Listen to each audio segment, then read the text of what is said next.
There's no way out. I've got to show them what I've become. There's no doubt. Got my back to the wall and I'm still hanging on. There's no way out.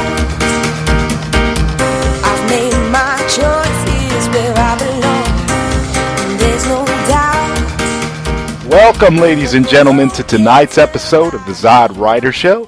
I am ZodWriter, and with me, as always, is my reliable and faithful co-host, Victoria. Hello, Victoria. How are you? Hello. I'm good.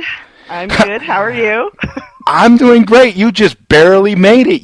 I know. You were driving like a crazy person trying to get here, and I just appreciate your dedication. I wish all the hosts on the network would take a cue from you, putting your life on the line to get here on time to do the shows. Yeah, just get in there under the wire. I tell you, that's me. Yeah.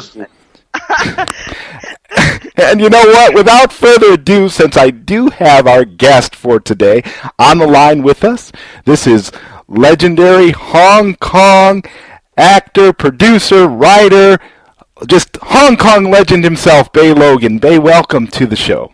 Woohoo. Hi, thanks for having me. It's good morning from me and good evening from you, I think, right? How are you all?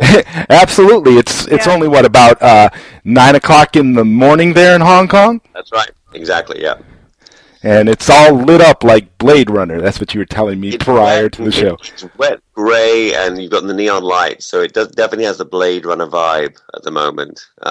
So, yeah, I'm just getting myself duly caffeinated to face an interrogation. Hit me with your best shot. What do you want to talk about? Well, where do we start? I mean, first of all, you know what? I have to say that my all-time favorite piece of work that you've done, something of yours that has made me a big fan of yours, is when you did the voice of Bruce Lee in the art port version of G.O.D. Wow, absolutely fantastic. I mean, his voice, it was so close to Bruce Lee's voice that I had a hard time telling the difference. Could you tell the listeners a little bit about that? Well, I mean, it stemmed from my misspent youth in Peterborough, England. Not Peterborough, Ontario, Peterborough, England, where I was dedicated, devoted to Bruce Lee. I mean, that was one of my, for most people, kind of Bruce Lee was my portal into the world of martial arts, martial art movies, kung fu, Chinese culture. And there was a magazine called Kung Fu Monthly, which could have been, they wanted to call it Bruce Lee Monthly, but they couldn't get the rights. So it was Kung Fu Monthly. And they had a free cassette tape. This dates me, doesn't it? It was a cassette tape. And it was interviews with Bruce Lee. It was his taped interviews with Bruce Lee. And I would sit at home, and there's not much to do after dark in Peterborough, England, let me tell you. And I would listen over and over to these taped interviews, and just somehow the cadence of Bruce Lee's voice got into my system. So then after I moved to Hong Kong, I learned to speak Cantonese relatively well. And of course was in a Cantonese environment and hearing the sound of, the language. And so I would just, for fun, do this kind of impersonation of Bruce Lee, never thinking it would be for profit. It was just something to do when just to amuse people. And I remember when Donnie Yen, the martial arts actor, and I were in a movie together, or we were hanging out. If he ever got tired or downhearted, he would say, "Bey, do Bruce Lee," and I would do I don't believe in the word star, man. It's an illusion. And he would be go, "Oh, I love it. Yeah, do some more. And that was just my party piece. And then we used to do every year on the anniversary of Bruce Lee's, I think it was the anniversary of his passing, there would be a live show for Japanese fans that I used to host. And we would show footage, and we would have games, and it was great. We should still do it. We don't do it anymore. We should still do it. And one year the projector broke down, and so there was all this dead air. And so, kind of for something to do, I started doing the voice of Bruce Lee, and the whole place went up. And in the audience was a guy who was a Japanese Bruce Lee expert. And when they did the Art Port Game of Death, they had a big problem because they'd actually licensed the footage from my company, from Media Asia, the company I worked from, because I discovered the actual dailies of Game of Death when I was at that company, and we'd licensed it to them for a lot of money. And then they said, it's all silent. You got all these wonderful footage of Bruce Lee saying the dialogue, but we can't hear anything. So then they called me and said, would I do the voice of Bruce Lee in the studio? And that's how it came to be. And I said, fine, I'll do it. And then after that, it turned into a little sideline for me because I did a video game. There was another documentary. I did 2 video games. And I think at one point I was the 4th most successful Bruce Lee impersonator in Japanese history. So, fame at last. Now, are you talking about that typing? Now, are you talking about that typing Game of Death game that was released in Japan? About that. I mean, yes. I bow to you, ZodWriter. That is exactly that. I can't believe anybody knows about it. But yeah, it was exactly they called me up and they were like saying, would I come in and record for this game?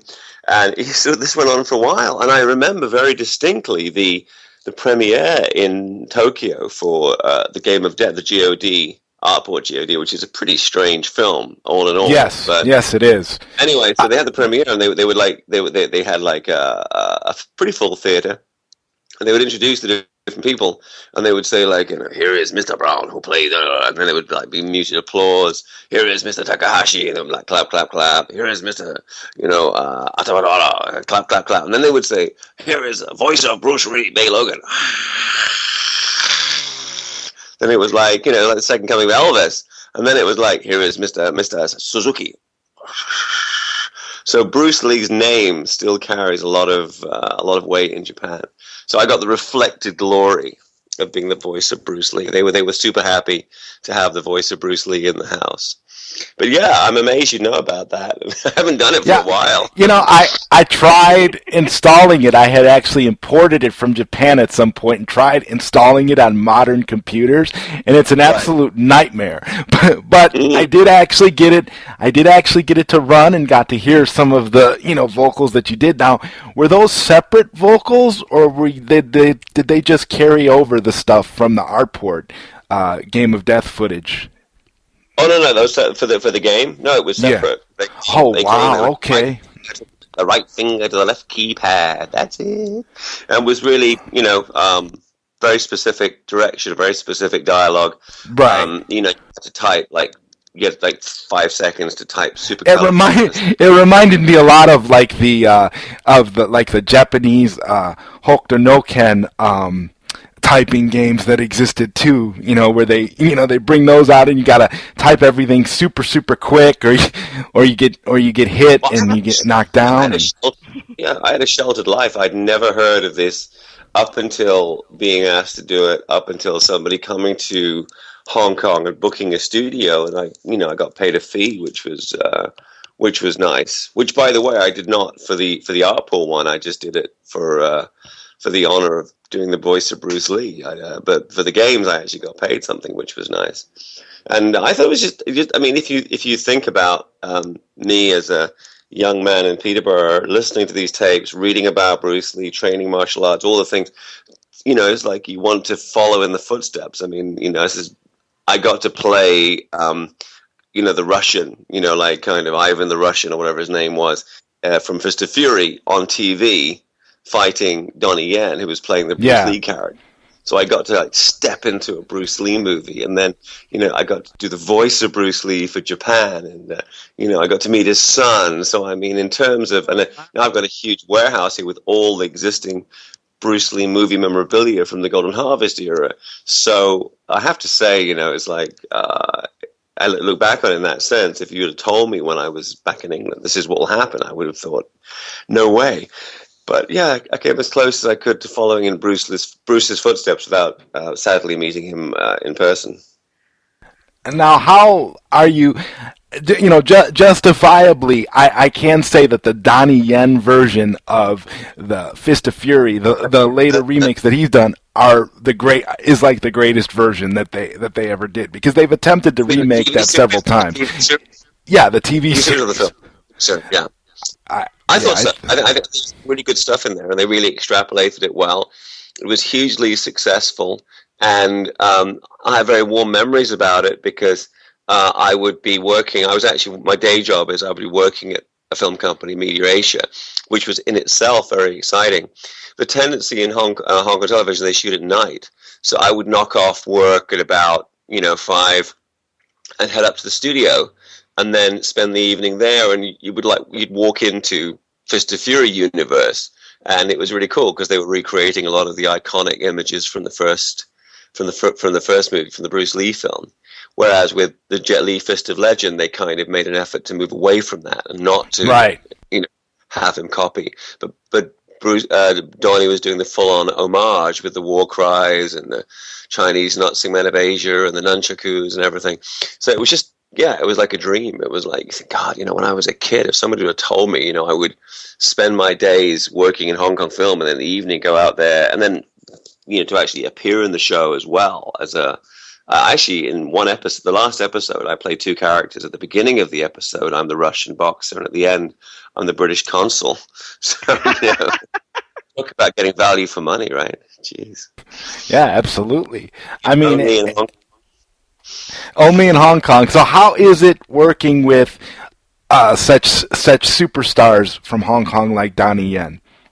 It's great. I mean, I think that, people always ask what so-and-so is like.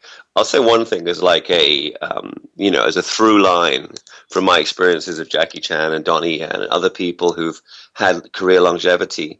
In essence, they're good and decent people, and they're actually nice people. And I think if you're really nasty and horrible, you might have a brief flare of success, and then by and large, you fade away because people won't have you won't develop the relationships you need to kind of continue.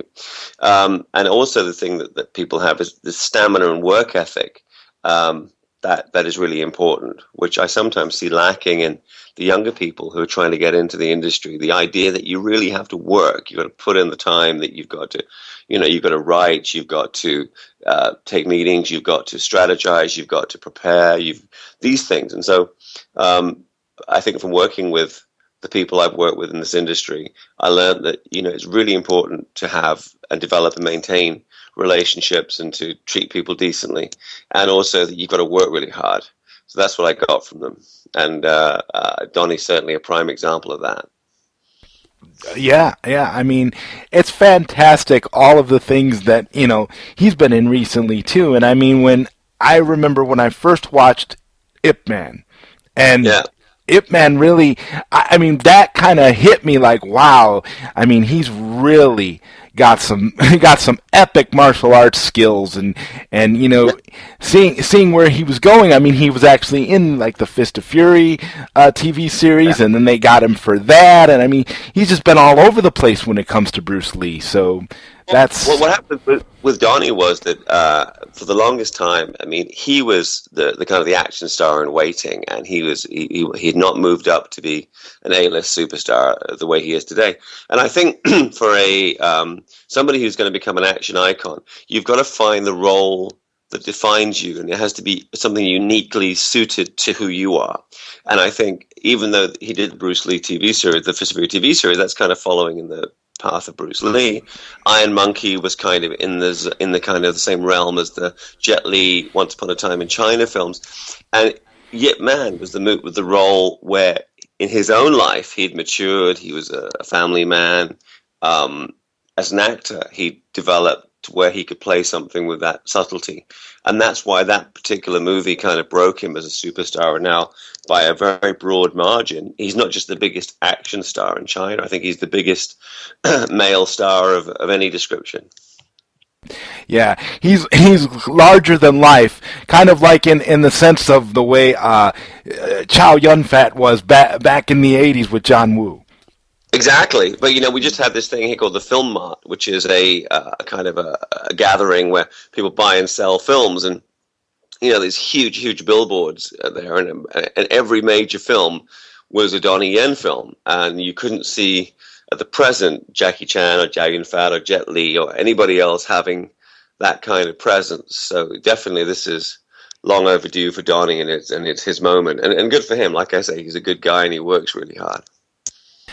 Now you are a martial arts practitioner yourself, and are you also, of course, a practitioner of Jeet Kune Do? I have trained in it. I mean, I think that I trained with Dan Inosanto primarily in seminar situations way back when, and then Ted Wong and Larry Hartsell, both of their souls, they're no longer with us. And a good friend of mine is Saleh Masli, who's like a really close follower of Dan Inosanto. So I've trained over the years. I've not been in a particular place where they had a legitimate school where I could train consistently. So it's been more on a seminar basis, and also for my own body type and my own inclination is much more towards, I guess, the kind of kung fu that Bruce Lee purported not to like, which was the traditional Chinese martial arts, which is, in my case, is the Hung Ga-kyu and the Hung's family fist, with the low stances and the forms and the weapons. And I love all that. I do think that there is inevitably a Jeet Kune Do approach from any intelligent martial artist, which is you train for health benefits, you train for the tradition and the spiritual aspect of it. And if you have to use martial art for real fighting, then you condense down what you've learned, you purify it to make it something you can use for real combat. And even without citing Bruce Lee, my teacher, does that. I mean, he was teaching a seminar. I was translating for him and helping him. He was teaching a seminar to my friend Alex Richter, who's a Wing Chun teacher from New York, the other day. And what he was showing was, when we do the form, we do this. But if you actually use it for fighting, you do this. And this is why we do it in the form, and this is why we do it that way in fighting. So I think that there's definitely a Jeet Kune Do approach to the way I even train in Hong Kong. But definitely I've trained in the past in Jun Fan and JKD, and I have huge respect. It's a mystery to me why it's not why it's not taught more widely, why it's not more widespread, given the impact that Bruce Lee had globally. I'm surprised. Right, you would think. I'm surprised at that as well. It seemed like it was going to be something that was destined to take off and be insanely global, and I kind of figured that would have been the case too, especially with all the hype and stuff after he died. Well, everybody who watched Bruce Lee movies kind of tried to find some way to kick and punch and do martial arts, and they ended up doing karate and taekwondo and maybe even other forms of kung fu, and there wasn't really Jeet Kune Do or Jun Fan available. I think one reason for that is that the other arts are so prolific in terms of, and they've got a much longer history. So you've got like this long lineage of many people teaching different kinds of karate and taekwondo and aikido, judo, whatever arts. And of course, Jeet Kune Do begins with Bruce Lee in the late 60s, and when he tragically passed away, you've only got a couple of people who are legitimately able to teach, and foremost among those being Dan Inosanto, and then you have to have like a window of 10 years, 20 years to make instructors. So I think during the prime years after Bruce's passing, when people might have been interested, there was nobody really there to teach. And Dan didn't. Now there's more, but I think that's the reason why it wasn't more widespread. It's funny, in talking to you, I've realized why that's the case. I was just going, why isn't it more widespread? It's because it's such a young art that there wasn't the depth of teachers. You know what I mean? So it was like if you have the great grandmaster and then his student teaches somewhere, and then his students, 10 of his students and 50 of his students. So the art can spread, and we haven't really got to that stage yet with Jeet Kune Do.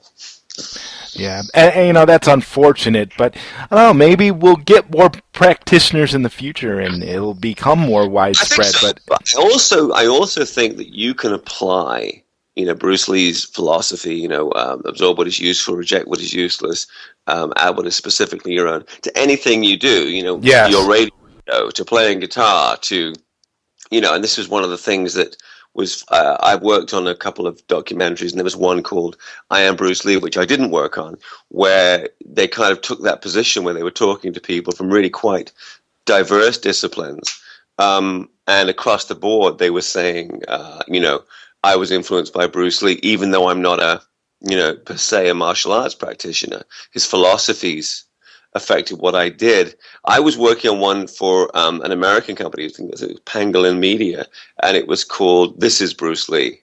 and it played on, I think, Fuel TV in the States.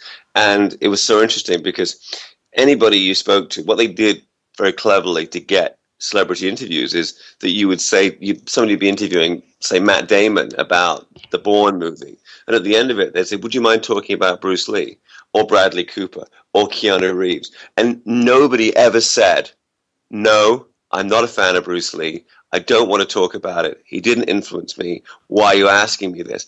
To a man or woman, they would all say, oh, yeah, he was great, and talk about Bruce Lee. He was a universal phenomenon. I think Bruce Lee transcends martial arts. He transcends kung fu movies. He transcends Chineseness. Now, I think he's at another level as a worldwide cultural icon. I'm not sure that's entirely recognized by everybody, but it's certainly the case. Yes. And, before we go to our first commercial break of the show, I have to ask you. So ads on here? And I'm doing this for free?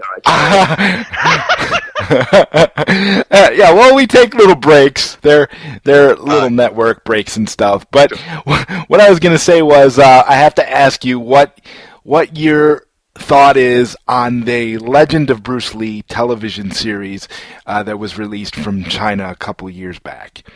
I thought it was absolutely the most dire travesty.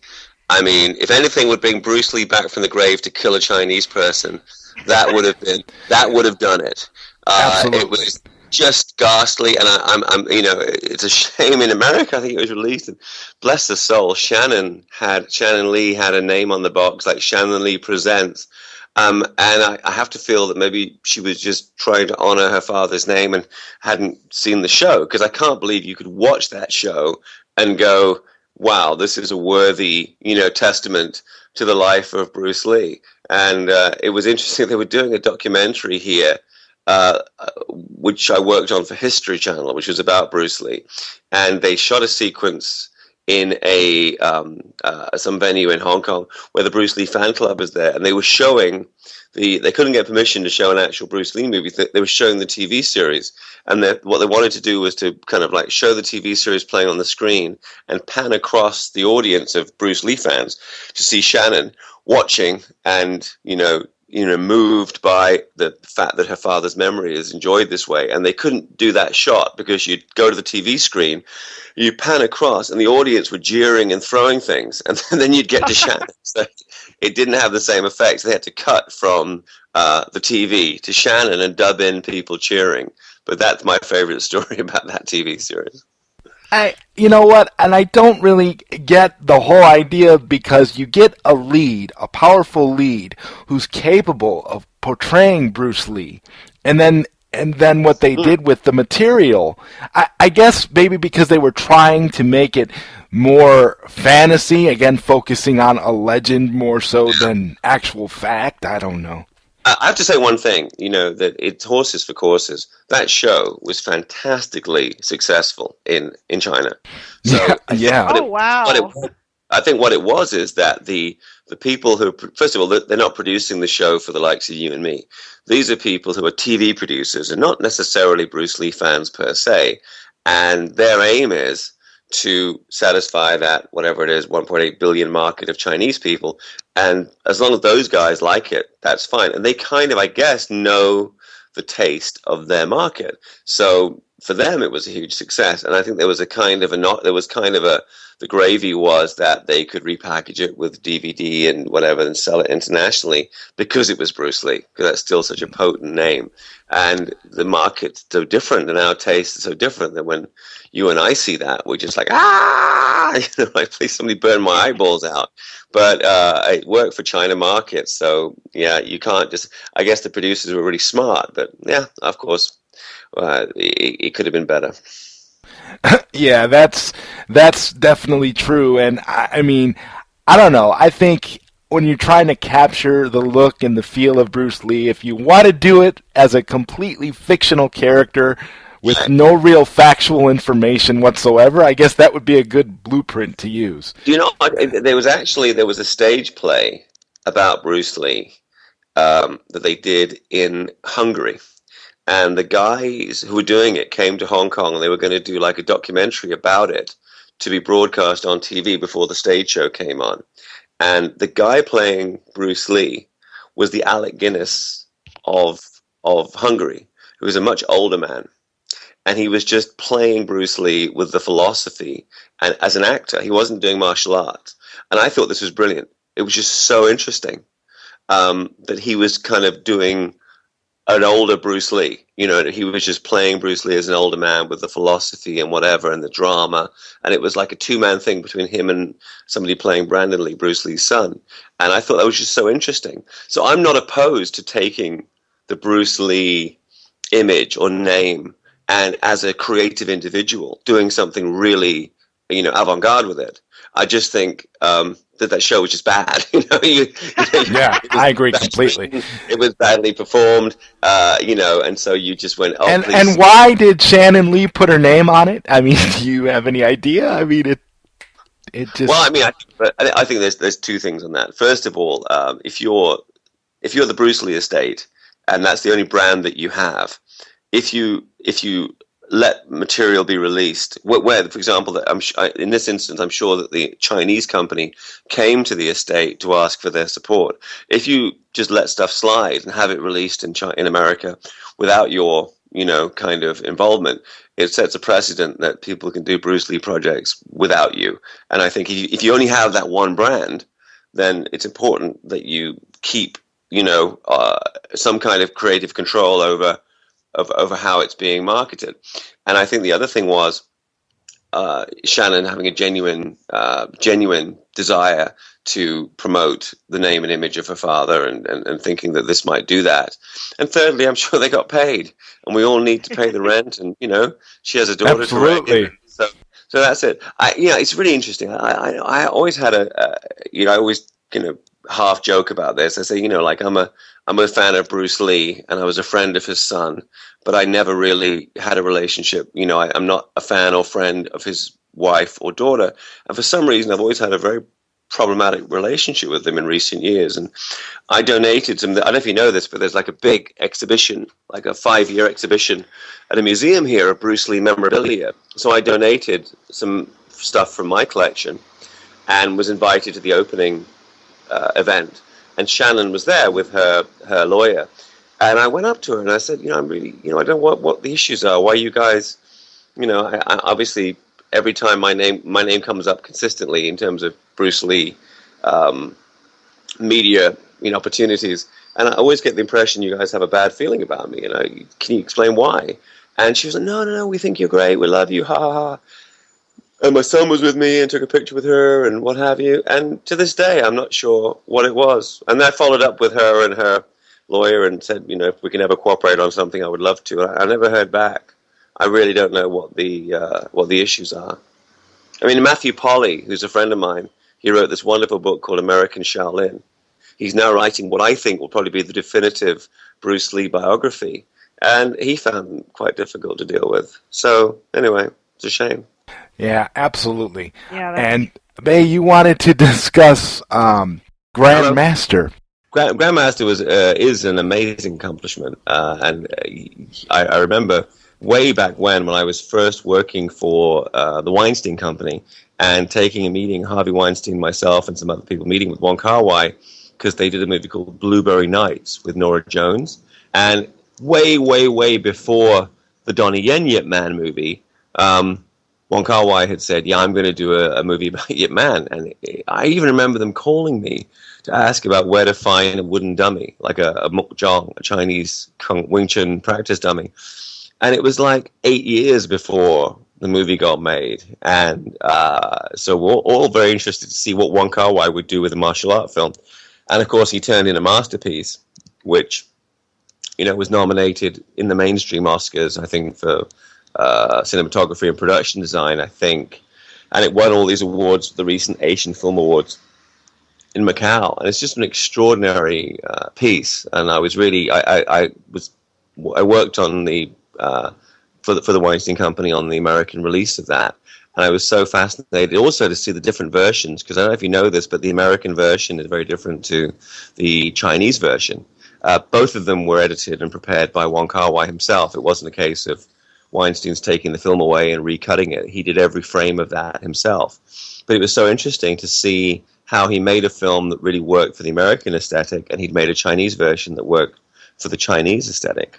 He's really an amazing individual, and great devotee of Kung Fu. I remember going to talk to him about the campaign for America, what we were going to be doing, and he said, well, let's just talk about Kung Fu for a bit. And so we were sitting in the kind of the coffee area in his offices and just talking about Kung Fu history, and particularly Hung Gar, which is my style, because I think he's interested in maybe developing a film on that theme. And also Hong Kyun is featured in Grandmaster. So it was I'm just really honored, and I mean this not in a facetious way, but I think in years to come, when when the history of world cinema is written, somebody like Wong Kar-wai will be perceived the way we today perceive, somebody, like Robert Altman, like some master filmmaker, and it'll be a great cachet when you say, well, I worked with him. I even worked with Wong Kar-wai as an actor. That's how wide my experience ranges. Now, what film was that in? What film was that? It was cut out. It was a film called 2046, and and it was funny because they called me up and this woman goes, I am Sincere. I said, I'm very glad to hear of it. She goes, no, my name is Sincere. Are you Mr. Bey? And I'm like, kind of. And she goes, would you come and try out for this movie? And I was like, well, I'm not really acting anymore. I mean, it could be argued I never was, but at least I wasn't really appearing in films anymore. And she told me it was Wong Kar-wai's films. I said, okay, then I'm very interested. So I went to the studio space, and she was like, oh, no, we don't want you. You're Mr. Bey Logan. And I'm like, yep. And she says, no, I thought you were Mr. Bey. I thought you were another person, but you're you. I said, yep, still me. And she's like, well, we don't want you. I said, okay. We want somebody older and more perverted looking. I said, okay. Well, I can play older and I can play perverted. So the upshot of it was that Wong Kar-wai looked at all the auditions and chose me. And I went to Macau. I don't know, it's Wong Kar-wai and me in Macau. Anyway, I ended up in Macau shooting on 2046 with Tony Leung, who eventually played Yip Man in Grandmaster, and Zhang Ziyi, who eventually played his opponent in Grandmaster. So this is years ago. Oh. But I was in a scene with the two of them. And I remember talking to Wong Kar-wai, and I said, why did you choose me for this role? Because Sincere, your casting lady, said you wanted somebody older and more perverted. And he says, no, I want somebody who, you look at their face, they're very kind of civilized and polite, but in their heart, they're really perverted. I'm like, really? Okay. So are those? So that was just a misinterpretation. Are those X-ray glasses or dark glasses? So I was like, okay. Wow. So yeah, I shot my couple of days, and it wasn't so much. More people asked me, are you disappointed to be cut out of the film? I mean, it wasn't that I had any great aspirations to be an actor, or that that it would have done anything for me to be in the movie, but it was more the experience of working with him and seeing his style of filmmaking. Because I always want to learn, and anybody who's seen my movies probably feels I need to learn even more. But certainly, it was a great experience to be on set and to shoot scenes for him, and then later to be involved with Blueberry Nights, and then later still to be involved a little bit with the Grandmaster. And so I think, not that I've had the close working day-by-day relationship with him that I would have had with Donnie Yen or Jackie Chan or whatever. I still think, it's interesting because now during the lifetime of somebody or during their kind of working life, you kind of regard them as just, some very talented colleague. And I think there are a few people that I know who, in years to come, will be regarded as legendary figures of the medium. So I really, people will be coming to me in my late dotage and going, what do you remember? And I'll be like, geez, let me think. Tell us about how it was to work with Wong Kar-wai or Donnie Yen, or whoever. Exactly. And now, what in your opinion is the definitive cut of the Grandmaster? Because you mentioned the various versions that exist. Do you know what? I'm not in any way being disingenuous or, kind of giving you the party line. What I think is it's the only one of the two examples, and I'll cite you the other one, of a film that was cut with such sensitivity and awareness of its market, its prospective market, that you had two versions that are both utterly valid.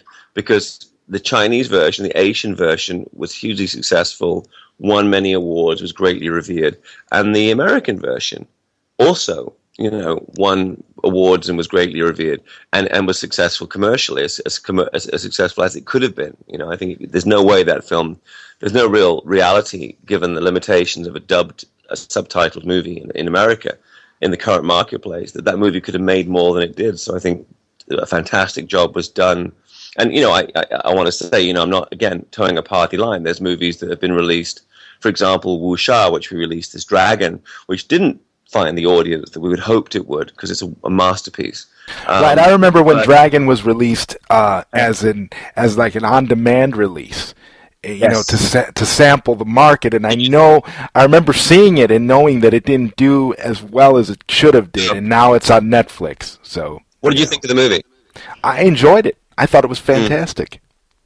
I think it's another movie that's, Peter Chan, who directed it, I know he took it to heart because it wasn't very successful in China and it wasn't very successful in America.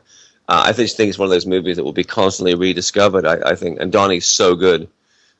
His performance is so good in that film. And again, it's not me just, we say Chahai polishing the shoes of Donnie. I mean, there's been movies he's done that haven't worked. Movies where maybe the performance or the role was not completely in sync with him. That one was, and I think it should have done better. The other film I was going to cite where that same phenomenon occurred of having two versions for different markets. I'm talking about Asian films now. Would have been the second Tony Jaa film, Tom Yum Goong, which was released under that title. Okay. Thailand and Asia and did great, and it was released under the title The Protector in America and did great. And so it can be done. You've just got to have an awareness and a sensitivity and trust between the distributor and the filmmaker, and you can have a film that works in both territories. Well, if anything else, it kind of creates debate amongst fans, because you look at that, and when you see the two separate cuts, people tend to look at least in my circles, it's like people tend to look at the Asian version of the film, the definitive release, even if they release a separate version and it's more tailored to Western audiences, and that's is kind of a sensitivity about this on the part of that tiny fraction of the North American market who are the fans, who are online, who are very vocal. They're even more concerned than the filmmakers in the country of origin. For example, when Weinstein's did the Americanized version of The Protector with the rap music and the remix and the re-edit, all of the online, they were like, oh, Weinstein's again, this travesty. They've taken this Thai masterpiece. And by the way, Tom Yum Goong is a decent action picture, but it's no masterpiece. They've taken this masterpiece and they've recut it, and they've got such disrespect. At the same time that they were saying that online, I was in Thailand, and they were having this huge party to celebrate our release in America, and the first Thai movie to be in the top 10 theatrical box office releases in America.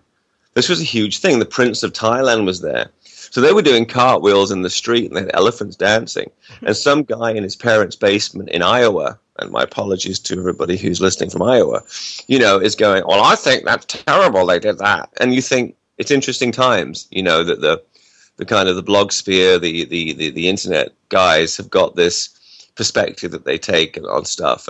But it's good. I mean, I once rashly allowed myself to participate in some of the debate, and at the end I said, well, it's good, because I think if every film was released in exactly the format and exactly the way that you guys like, you'd have nothing to talk about, because it seems that their primary raison d'etre is to bitch and moan online about how the films that they alone understand, that they alone somehow have a stake in, and not are being mishandled by the likes of me and the Weinsteins and whoever else. And I think it's not fair, but at the same time, I think that's that's the engine that drives their car. So, that's what you're going to do. I mean, for Grandmaster, I think we took hits because we had RZA do we had RZA do a rap trailer. That there was a rap track, and the footage from Grandmaster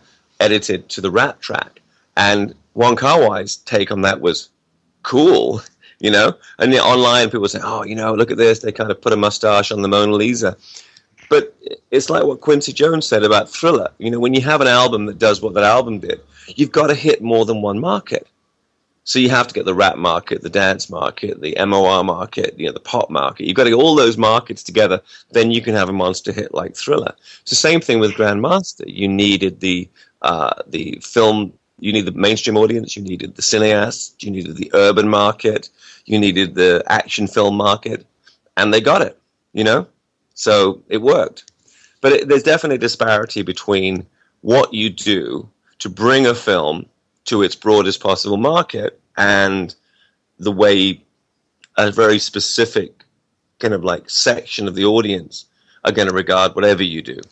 So, you know, I'm aware of it, and I make it a point now to really never engage that as much as possible. I avoid it, you know, the chat room. Well, you know, emotions will run high when you're dealing with any kind of fandom. That's, you know, the general lesson of all this stuff.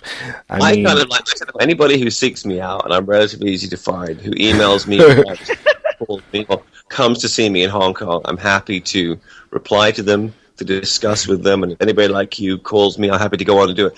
I don't go online and talk about myself or my life or whatever, because I have a life, and, you know, I have a lot of kids, go to Kung Fu school, I'm making films, which is my, you know, I guess my day job, what I get paid most to do, and I'm also, I feel I have a position as a, you know, a historian and a kind of an evangelist for Asian action cinema. So I've got all that going on, and I realized those few times I dipped my toe in the water that, you know, the chat rooms can become your life. They can be, and there must be people who just sit there all day and they finish their Joe job, which is probably a lot less fun than my job, and they go home and they sit there and, just go onto these discussion sites and exchange these veiled, barbed, you know.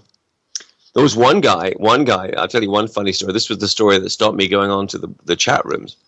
It was on one of the Kung Fu themed chat rooms. He was going, and that Bey Logan doesn't know what he's talking about, and this happened, and that happened, and he's this, he's that, and he's lucky he moved out of England, because I would have slapped him, I would have punched him out, I would have this, I would have that. Really? So I wrote to him and said, hi, I am Bey Logan, and I accept your challenge.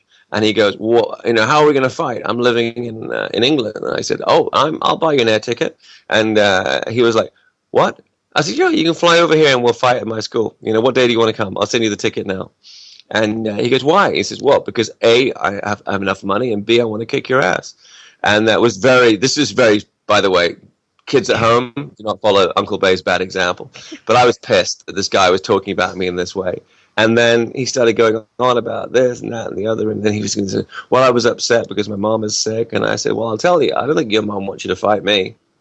And then, you know, we kind of became friendly. But at that point, I realized with my personality, it wasn't good for me to go on to get in the real world without going on and, you know, writing challenges. By the way, you know, this could have gone horribly wrong. I mean, the guy could have come off the plane and been built like, you know, a WWF guy, and I would have been ripped into two. So, I mean, you never know how these things play out.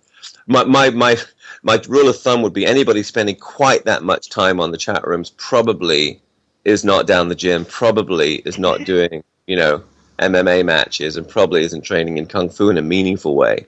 Because if you did, you wouldn't have time. So... Well, if you were that devoted, you probably wouldn't even be on the computer at all. So, you know, that's... Well, yeah, I kind of, after that, I sat back and said, you know what, I'm just not going to engage. But I think it's really good that the dialogue does happen. And I think if these people were not obsessing about Hong Kong cinema, they'd be doing something much worse. So it's probably good that they are. I also think that there's a huge danger of thinking that if you do something that pleases that section of the commodity, of the audience, that you can have a hit. And of course, you can't, because I think a lot of these people don't buy anything. They just get it for free, or they download it, or they, you know, they see it by some other means. And they're definitely not the mainstream audience. And, you know, the debate over Grandmaster, the two versions, is really it's really great that people have the freedom to discuss what they like or don't like about a film that they love, and that's absolutely right. But it really has very little relevance in terms of the mainstream, because the mainstream audience don't do that, and they just get, I guess, they find out about a movie and they decide that's for them and they go and see it. Yeah, I think the mainstream likes to be entertained. That's about it. And yeah, that's it. I mean, that's what it's all about at the end of the day. Yeah. I actually was ranting and raving to Dan Santo from one of Bruce Lee's students, and all these guys about, they're so obsessed with Bruce Lee, if they would actually devote the energy to something else, they might have cured cancer by now. And he said, but the kind of person who is obsessively devoted to Bruce Lee would be doing something far more destructive with their life were they not into Bruce Lee. So better they're into Bruce Lee, but they would not be off splitting the atom or anything. They could be politicians, you wouldn't want that. We've got to have some standards, right? Speaking of standards, and I'm glad you said that, because that word is like the perfect transition to what I wanted to mention to you next. Actually, I'm looking at my Steelbook version of A Better Tomorrow Ultimate Edition. Yes. This 2-disc DVD has your commentary track, and it was released by Optimum Asia. That's so interesting. Yeah.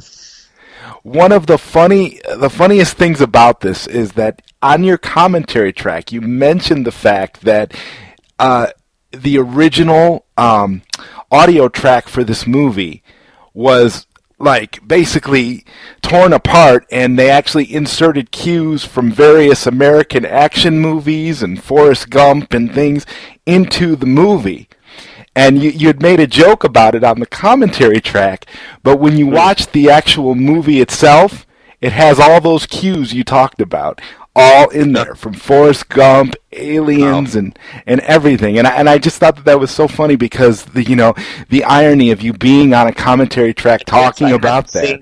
I guess I hadn't seen that version. I just played it back to a silent. Because when I'm in the commentary booth, I tend to just play the film silently while I rant away for 100 minutes. It's really ironic because, I consider my main job to be working in the movie industry as a producer and writer, or writer-producer probably.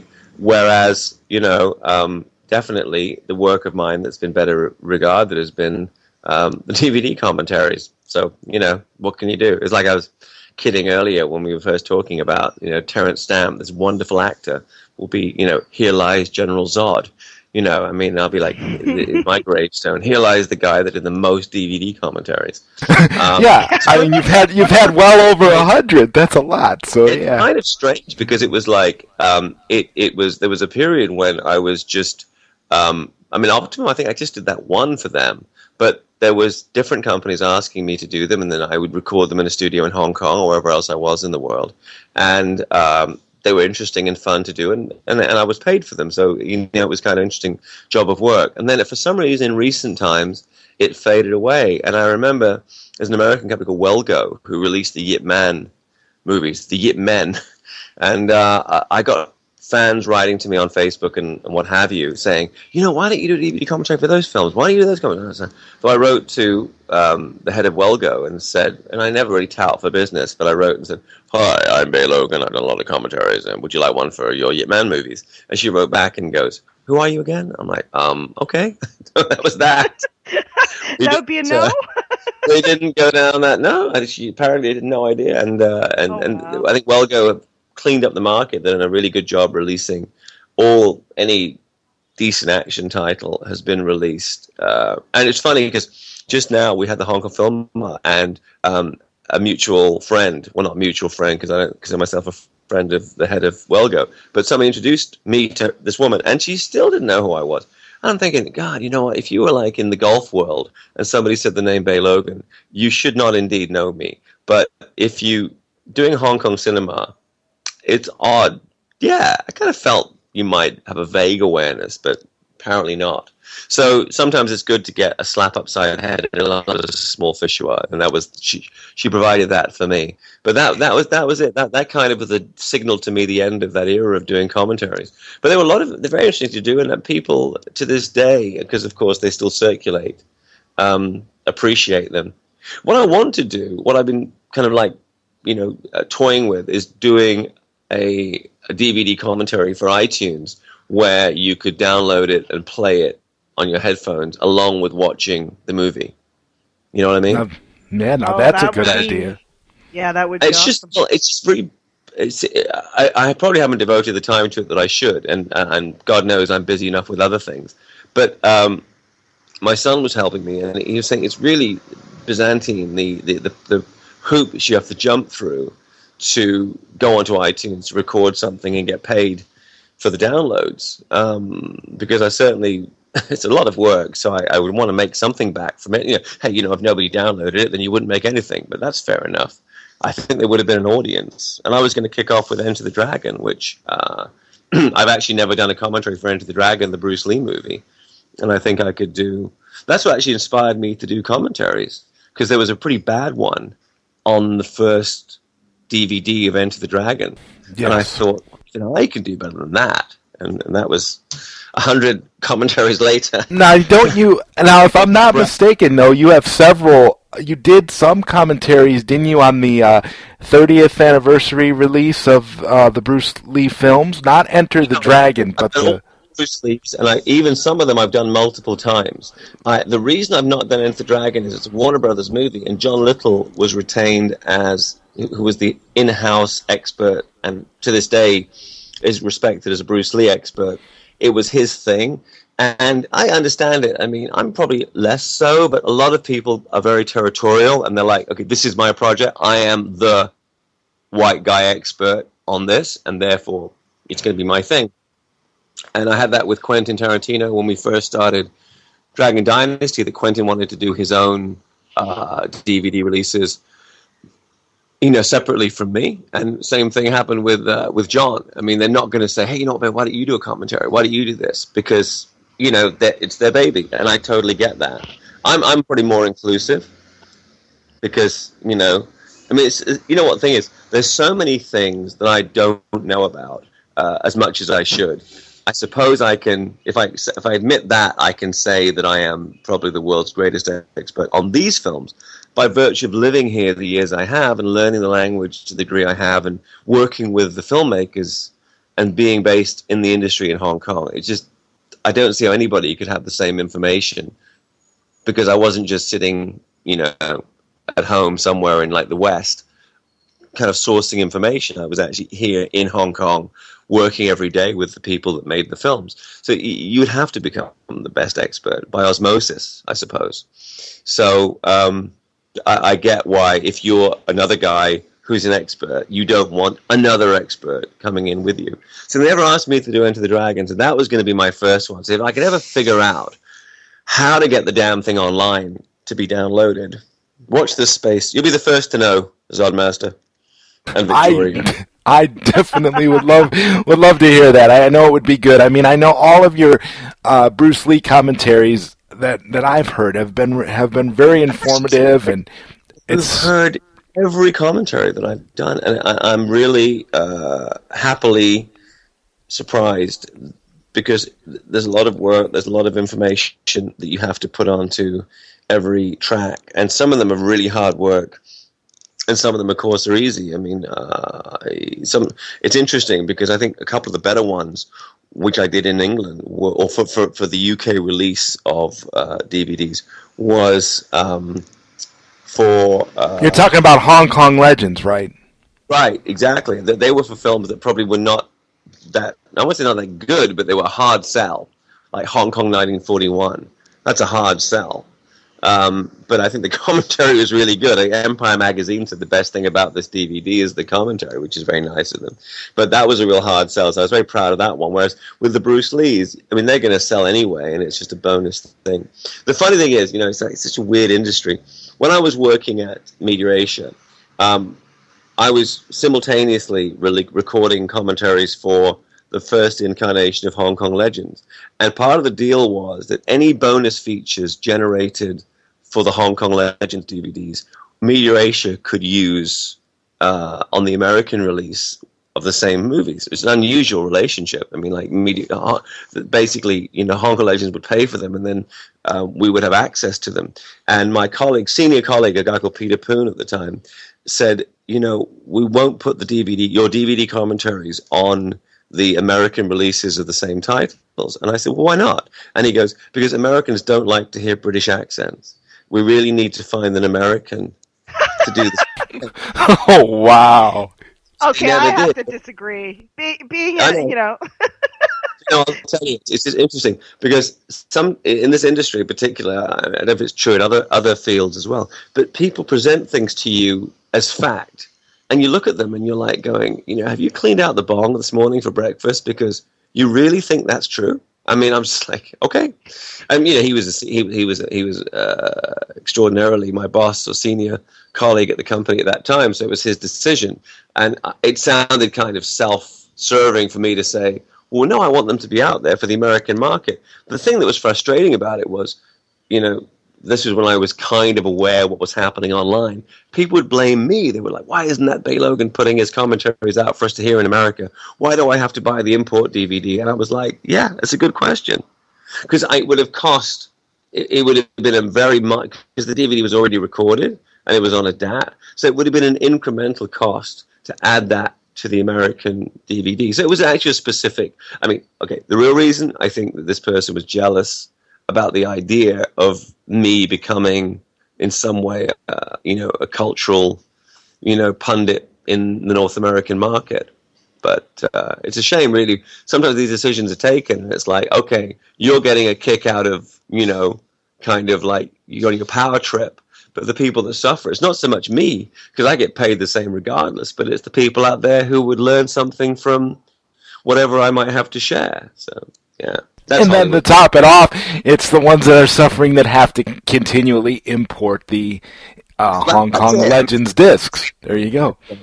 Any fraction of the market that will bother to do that, and there is a broad sweep of fans in America who would like to benefit. I mean, you not to get to kind of like try to be so kind of deep and meaningful, but it's like I do think that there's a case to be made for the fact that you, as well as talking about specific Hong Kong films, I think there's a cultural. I'm trying to open the door to the Asian culture, Chinese culture through the commentaries, and I think from the North American market, that's actually a very worthy goal. Because I think there's a case that Americans, unfortunately, can be quite insular. I mean, what is it like? Is it 20% have passports for overseas travel?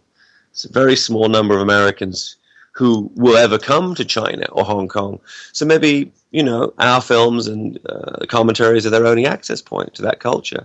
So I think it is important. So anyway, now it's been freed up, as you're proving, by having your internet radio show. So I think maybe I'll start doing them online.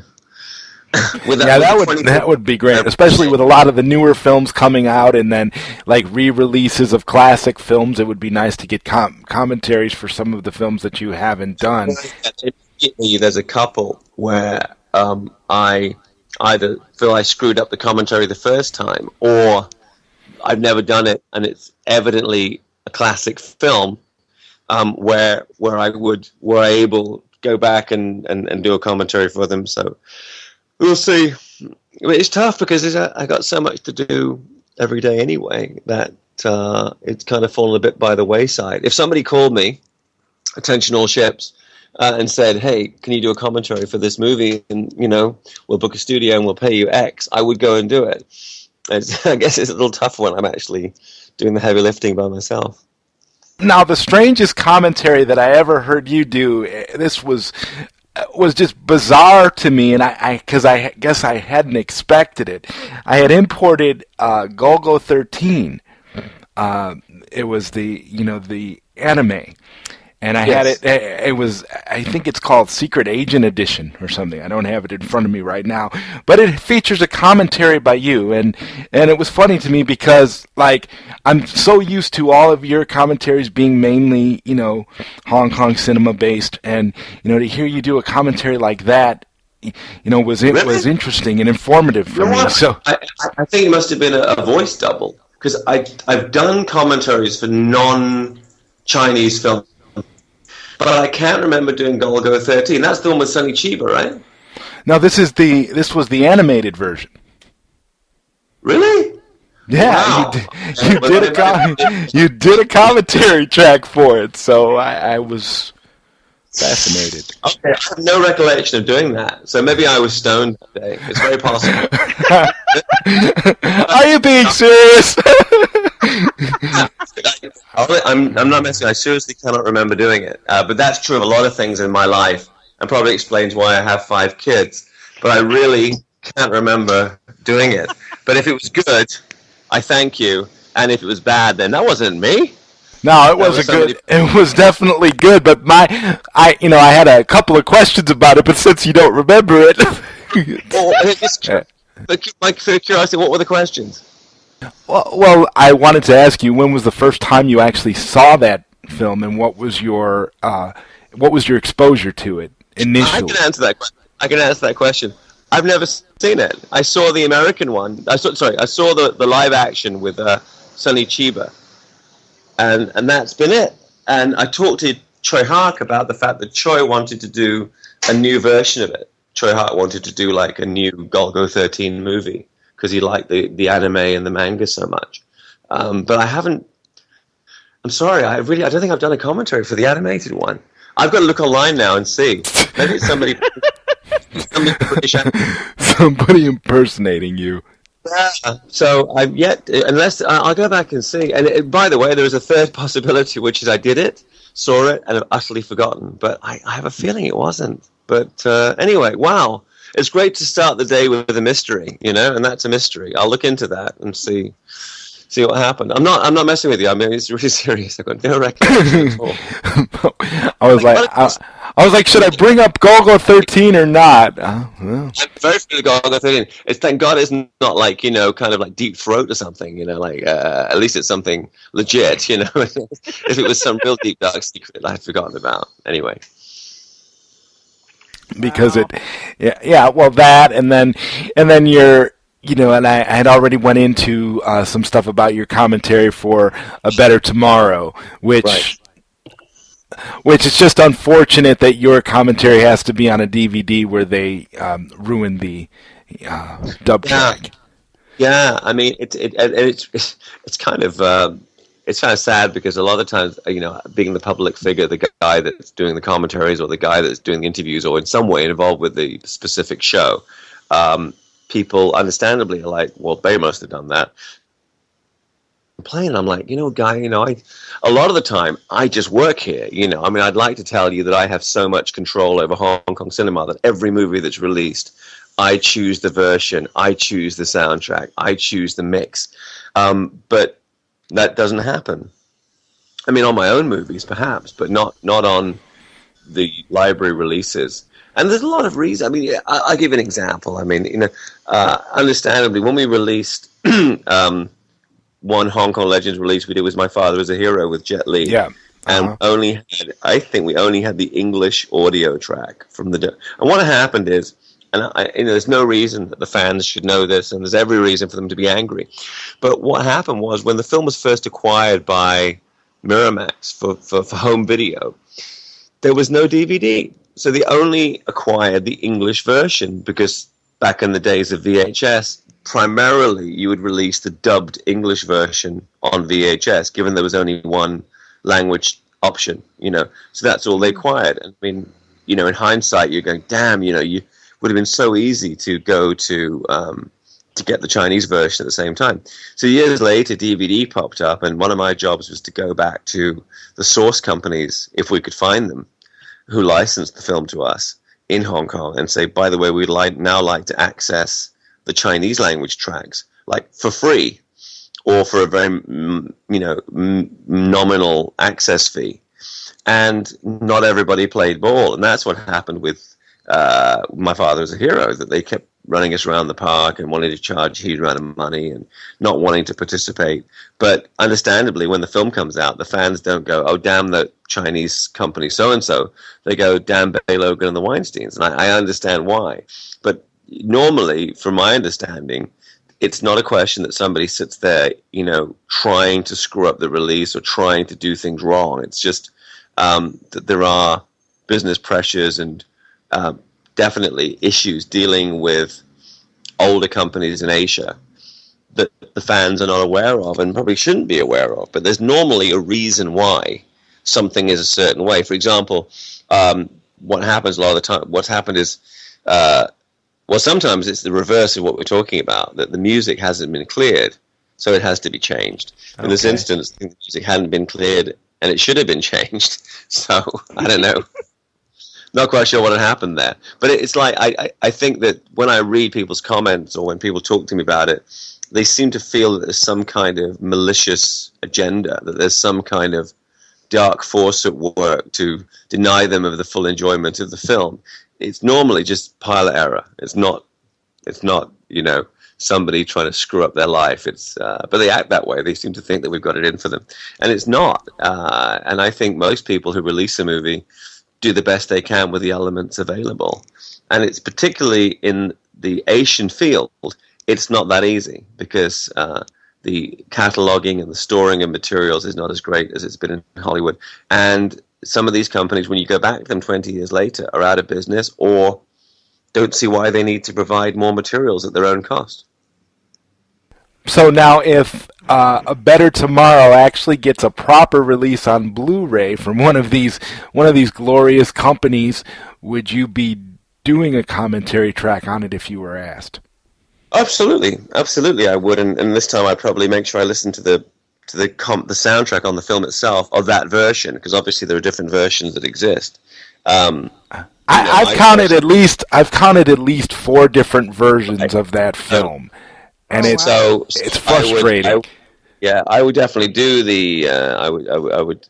I mean, I'm very. It wasn't that I moved away and said, I'm too good to do commentaries, I'm going to go and make movies.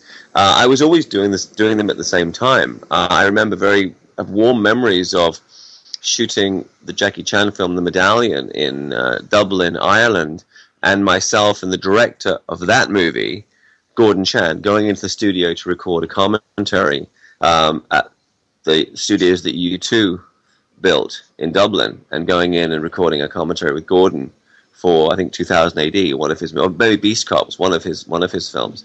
And then another time when I was doing, I was working on a film called Shanghai that was shot in Bangkok, going to the studio there to record the commentary for Fist of Legend.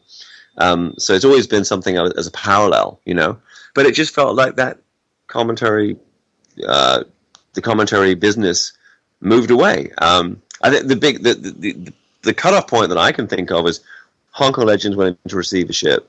Dragon Dynasty was kind of like seems to have been in hiatus in terms of being that kind of brand with bonus materials.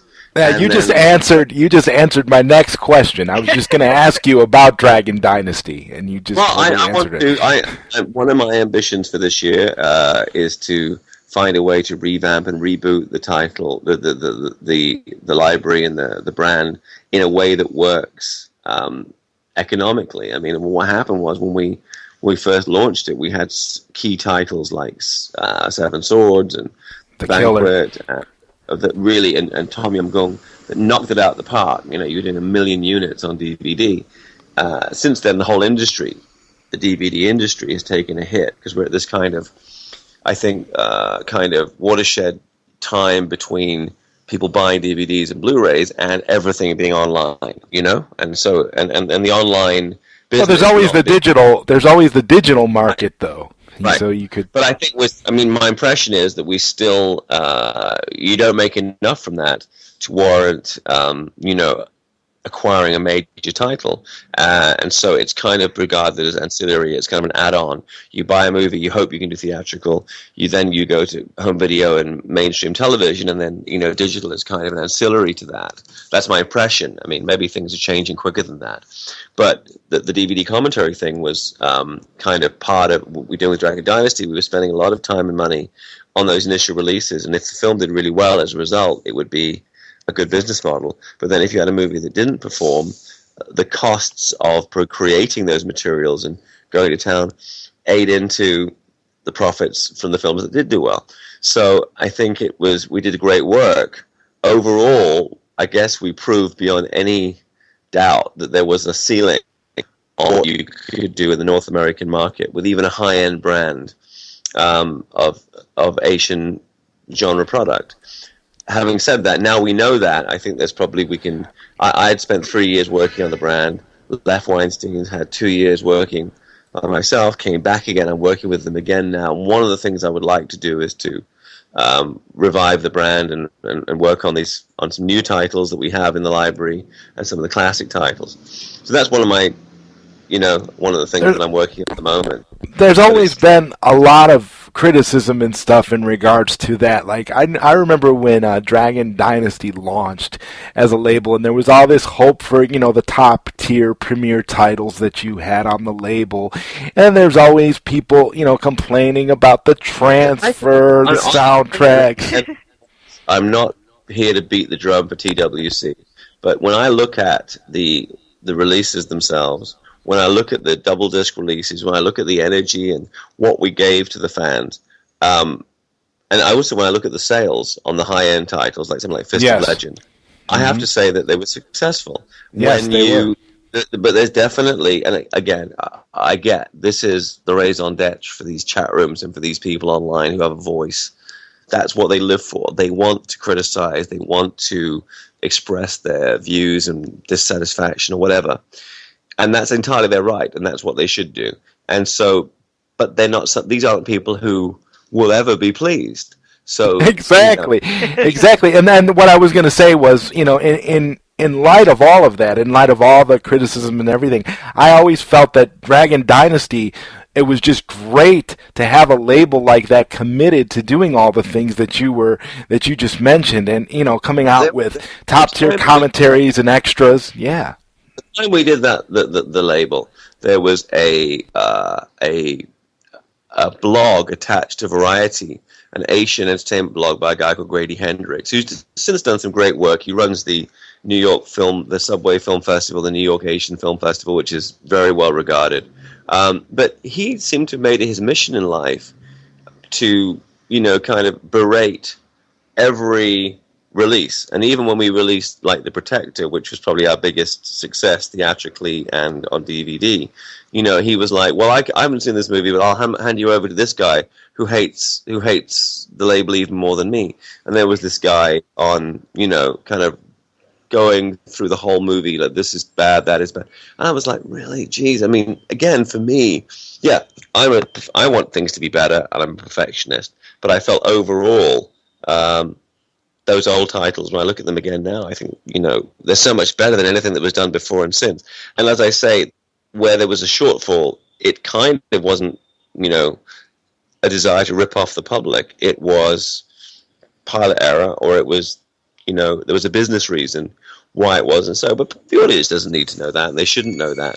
But I'm still proud of it, and, I would say 90% of people take your position that they thought the work was good, and there's a 10% out there who will grump and gripe about it no matter what, and that's their privilege. Oh yeah, absolutely. And and like one of my ways of looking at the whole concept of Dragon Dynasty is it's a label that if you actually went back to it and were to go and release some new titles and just bring it back to the forefront, I mean, I think it could do well again. I mean, that was always my biggest criticism. I bought a movie of any kind, and they had clear picture and sound, and they had DVD commentary, interviews, deleted scenes, featurettes. I would be pleased. And probably on anyone, I would say, well, that could have been done better, or that commentary is a bit dry, or the other. But I would buy the movie again, even had I already bought like a bare bones copy for those materials. And I guess one of the selling points of it is those materials aren't available if you buy an online version. You just watch the movie, right? So, yeah, there's a lot of times it's like now what's happening with the digital element is you're starting to get more extras added in to to the releases as little bonus featurettes and things, but I don't think any of the digital releases have gone as far as to include commentaries yet. I think that is something that will eventually occur, but I mean, I don't think we're there yet. No. And there's a possibility, I suppose, that now a new a younger audience, which is constantly coming into the entertainment industry, maybe less interested in commentaries than before, and it was maybe it was something, you know, it was like an 8-track. It was something of its day, you know, and I'm willing to accept that. But I am proud of the work we did on Dragon Dynasty, and I think that, yeah, I mean, the moment when, in my own case, if I was going to move forward with that sideline in an ongoing way, because now I'm not really involved with doing that stuff at all, you know, as we speak, would have been working with Welgo, who were not open to that.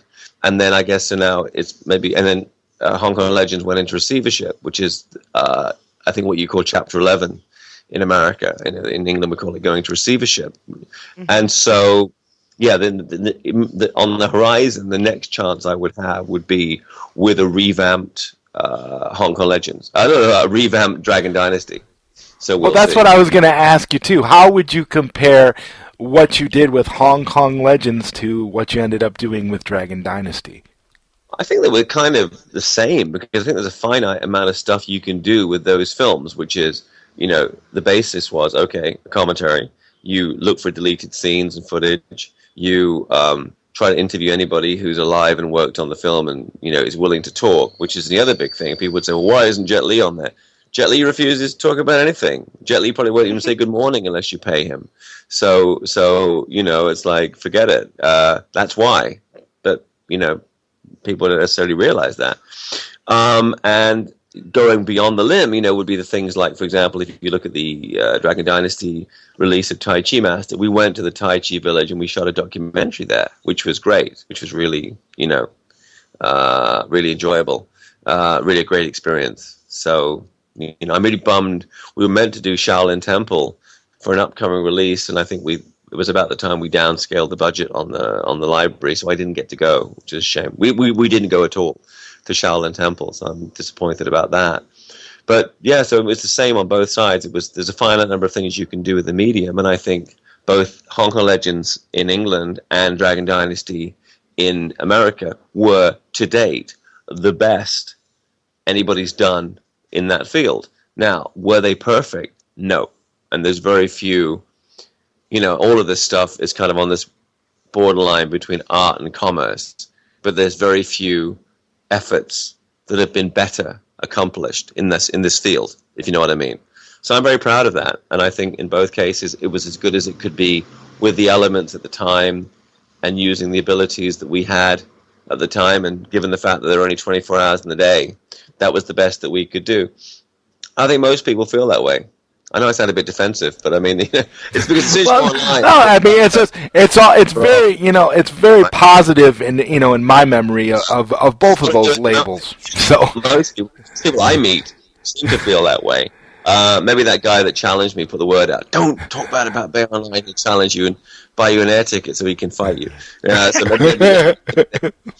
maybe they're now going like, we dare not speak our mind. No, people should criticize, and it's very healthy. But I would like to go back and do another label again. And I think the thing is, particularly as you get a little older, as I am now, is like you have to be very aware of the fact that the market forces are changing, that the medium is changing, and, you know, to the extent that you can adapt, you have to adapt with it and try to figure out how to deliver the same information or equivalent information in a way that makes sense for the current audience. I definitely think online commentaries might be a way to go, and I also think that there is space in the market still for the Dragon Dynasty DVDs and Blu-rays to have, you know, cost-effective bonus features for our fan base. So I'm going to be working on that. That's my aims in that area. Of course, I do a lot of other stuff, but in terms of being, you know, an Asian cinema aficionado and pundit, that's kind of what I'm focused on for the next while. What's next with you? What's your big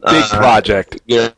Last year was kind of taking stock. This year is very exciting. I'm working once again with my alma mater out of US, the Weinstein Company, and I'm one of the team working on the new Crouching Tiger, Hidden Dragon project, Crouching Tiger, Hidden Dragon 2, The Green Destiny, which is going to shoot in New Zealand, and that's been very challenging, very rewarding to come back to work on a film of that caliber.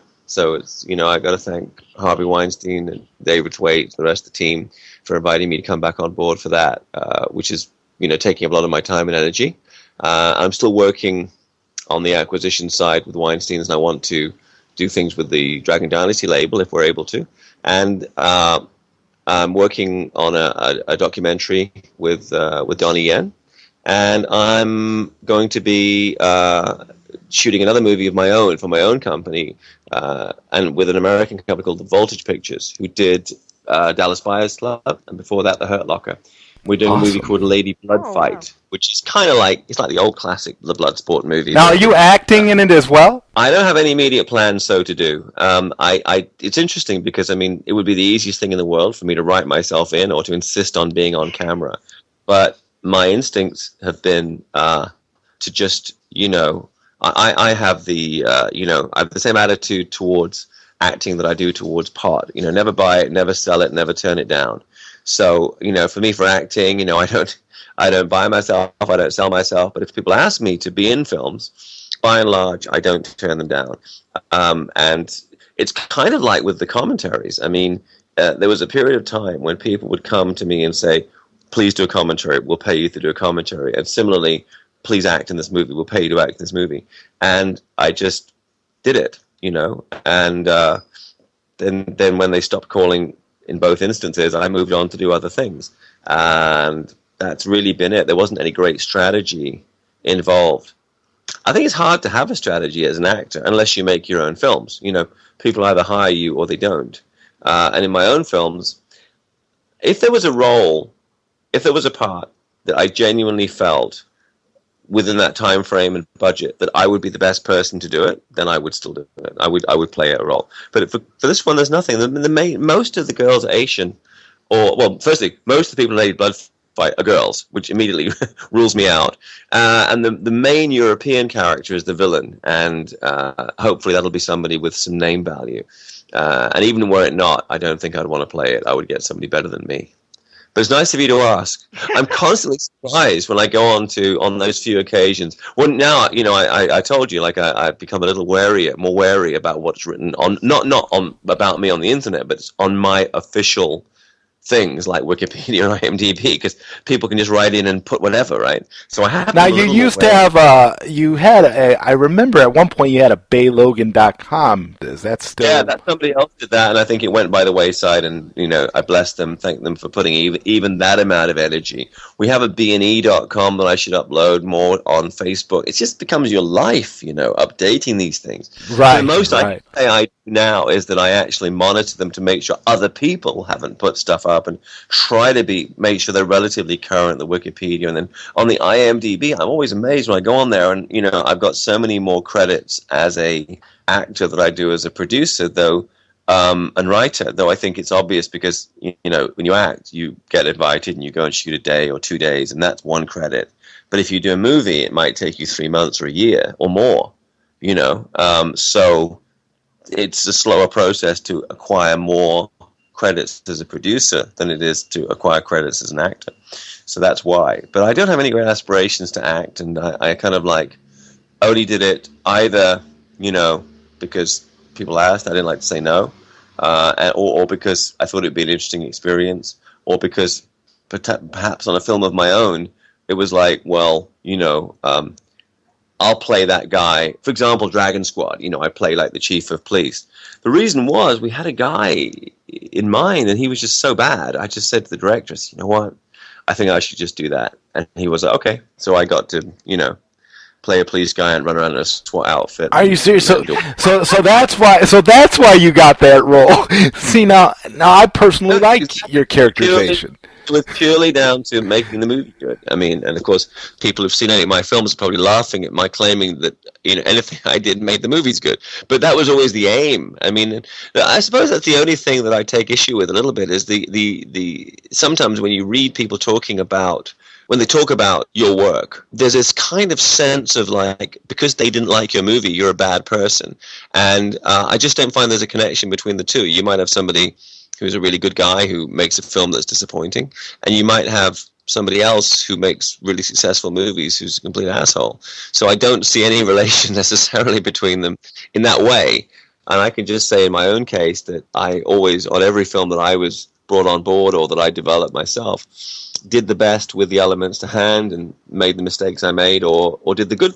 I mean, there was a movie that I did a couple of years back, which hasn't really found an audience yet. I think it's coming out soon from Grindstone, which is a division of Lionsgate, which is called The Borderland, which is like kind of Die Hard in an underground North Korean bunker with a first-time French director, which I'm really proud of. And I think that was like me with my A game, kind of as a producer, that we really, for a very small budget, delivered a really cool, low-budget action film. And I haven't spent much time here talking about my own movies, so, that's kind of like, the fact that I'm even talking about it means that it's something close to my heart. And there's other stuff that didn't work so well. But I don't see that on one I was like, yeah, you know what, I'm going to rip off the public by giving them a bad movie. That just never happened. We were just doing the best with what we had. So for the acting, it was more fill in the blanks, more as a producer going, okay, well, and I'm lucky, I guess, because to whatever degree, if we need scenes rewritten, I'm a writer. If you need an actor, I'm an actor. If you need a producer, I'm a producer. I can even sing the title song, and make the tea or the coffee anyway. So, there's no as I said, there's no beginning to my talent. No, I can basically, but it's more, I've taken that attitude. Maybe I'd had a better and bigger career if I was more aggressive, but I've always had this kind of, kind of attitude of like, I'll just do what needs to be done to get. So you're the jack of all trades at that point. Kind of master of none. I think I'm actually, writers mature later than people in other fields. Sure. I think I'm coming to my own now as a writer in this latter part of my career, and definitely understand producing better than I did before. And I think, just by virtue of the 20 plus years in Hong Kong, have a different position to anybody else as an expert. So I'm not, it's not false modesty. But the other things like the acting or commentaries and these kind of things, I always took them as being a side project and just something I did because people asked me to. And, you'll notice, I'm saying in this conversation that when people stopped asking me, I just stopped doing it. But I kept aggressively writing and making films, and writing books, because that was something that I felt, I could really contribute at, and it was my main focus. And the family, of course, taking care of my children. Now you're a father of 5 children. Yeah. Are they all grown or? No, they're not. I mean, I started a little late, so the point spread is from 15, which is my oldest boy, down to my little girl who's 3. So you've got a pretty wide point of kids there, but. It's the joy. When I was a younger person, I would see people doting on their families and, in relationships and go, why the hell would you want to waste your time doing that stuff when you could be off making a kung fu movie with Jackie Chan? And no disrespect to Jackie, because I've done that. But I look at it now and I just say the real lasting pleasure in life is from, if you can make it work with having relationships and having family and taking care of your kids. And you can determine the kind of parent you are and the kind of, it's a selfish thing because you're thinking, well, I'm trying to make films and write books to educate and inform and entertain the world. But my real satisfaction is, the growth and the health and the happiness of my children. But that's how I feel now getting into these years. And I look back on myself and go, God, what was wrong with me? I remember my first girlfriend, that we would like be planning to go to a birthday party, and I'd find out that they were showing, Eastern Condors in in London at a midnight show, and I'd like, I can't go to any birthday party. I've got to go and watch Eastern Condors. And she goes, but, and I would say, love's love, baby. But this is kung fu movies. And now I'm like, no, it's like that might be kung fu, and that's more important. Well, shame on me. And sorry, Melanie Baggett was the name of the first girlfriend. Melanie, if you're listening to this, I was wrong and I'm sorry, okay? Wow.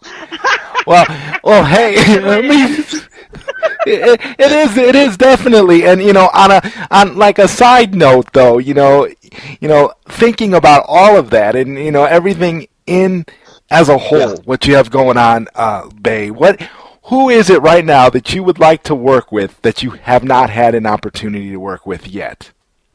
Wow, that's a really interesting question. You know what? I'll tell you, somebody who, I don't know if it will ever happen, but somebody who I've always had a friendly personal relationship with, but, has always been arm's length from me, both, in terms of the movies and in terms of like DVD commentaries or whatever, but I know who respects me is Quentin Tarantino. And I don't know if he would ever do another Asian-themed film again, as with Kill Bill. If he ever did, because I know he was going to do another Western, even having done Django. I think, he had this whole situation with the script being leaked, and maybe he's not going to do it right away. But I would love to work with him because he's, obviously preeminently the most gifted populist filmmaker in the industry. So that from the West, maybe I'm sorry if that's an obvious choice, but I'd love to work with Quentin if the opportunity presented itself. And in the West, in the East, and I'm just talking people I haven't worked with. Obviously, there's a lot of people who like Jackie and Donnie Yen and people I have worked with. I hugely respect. I would probably like to work even further, even more closely on a project with Wong Kar-wai, if it were possible. I believe he's now talking about doing. I know he is now talking about doing other martial art pictures or martial art themed films in the future. If there was a way to work with him, I would love to do that. So Quentin in the West and Wong Kar-wai in the East. If they're listening, guys, you have my details. No, just kidding. That's awesome. So That's awesome. You're pushing it out for business. But by the way, in both cases, I've had enough. I've been lucky that I've got to meet and even to have any kind of relationship with both of these guys, which I think that alone would assure me a footnote in world cinema history. So that's fine for me. And if there was more to the working relationship than that, that'd be great. But if not, just knowing them. It was like there's a joke about years ago. In the days of Mozart, a couple of older musicians were bitching about what a brat Mozart was. And one said to the other after a pause, the sad thing, if we remembered at all, it's going to be because we knew him. And, I feel that way about these guys. If I remembered at all, it would be because I knew him being Donnie Yen or Wong Kar-wai or whoever, so I'm reconciled to that. And then I guess the final question overall in your, since we've been kind of trying to cover your career mostly throughout this show, the final question I have for you in regards to all of that is, what's one memory that sticks out in your mind as like something that you would say is like a favorite of yours that you will never forget? I remember when we were shooting the Medallion in Ireland, and I don't know if you've ever been to Ireland, but there's like I remember there was some talk about, well, do we have to shoot in Ireland? Could we shoot somewhere else and just say we went? And we were shooting in Guinness country, where the beer comes from, and it's the most gorgeous green. And I know that's a cliche, and I'm sorry to all you Irish out there, but there's a certain green in that part of Ireland, which you cannot do on CGI or by any means. It's the most gorgeous green landscape. And we were shooting the Medallion, and we were in all our trailers working on the film. And there was somebody had a dog, and Jackie Chan and I were standing in the middle of this field, and him wearing this kind of English tweedy outfit that was his costume for the film. And we were throwing the ball for the dog and just chatting. And it was a very summer's bright day. And I remember just looking and thinking, wow, this is a long journey for a kid from Peterborough, England, who used to watch Drunken Master on repeat, to be writing a movie for Jackie Chan and working on it here in Ireland, where some of my antecedents are from, and, be in this field on the summer's day with this extraordinary icon of world cinema. I don't know if I thought about it in retrospect, I'm putting words into my own mind, but the feeling was like that. And I just remember that moment and thinking, you come a long way. It was one of those things. I appreciated the journey and just thought, wow, it's really cool to be standing here, throwing the ball. And, I'm still, I still feel I'm out there pitching to this day. But yeah, that was one moment, if you ask me, between first having that hope when I was in England of one day I'd like to work in the industry, to a moment when I went, wow, I've actually reached one of those staging posts in my career that was one. So, and Jackie turns 60 next week. So happy birthday, Jackie. Are you going to his birthday party? Working on Tiger. I'll send him my best regards, and what do you give the man about everything? It's just, but I mean, I've my best to him, but I sadly will not be there for the party. Right, you'll be in New Zealand next week. I will be in New Zealand, correct? Yeah. So, well, I definitely want to thank you for being on the show. Standing in another field with somebody else. Yeah. I definitely want to thank you very much for being on the show with us tonight. It's been a pleasure having you. Again, I feel like your knowledge and expertise when it comes to Hong Kong cinema is legendary and second to none. So I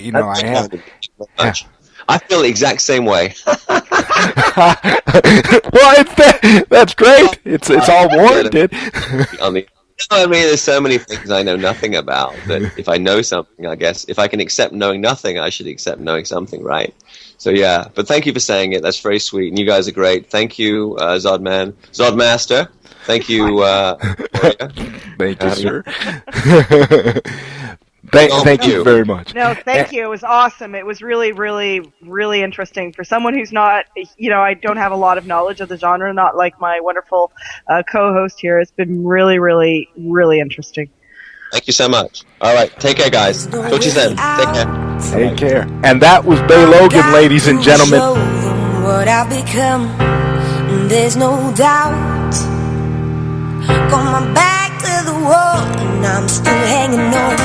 There's no way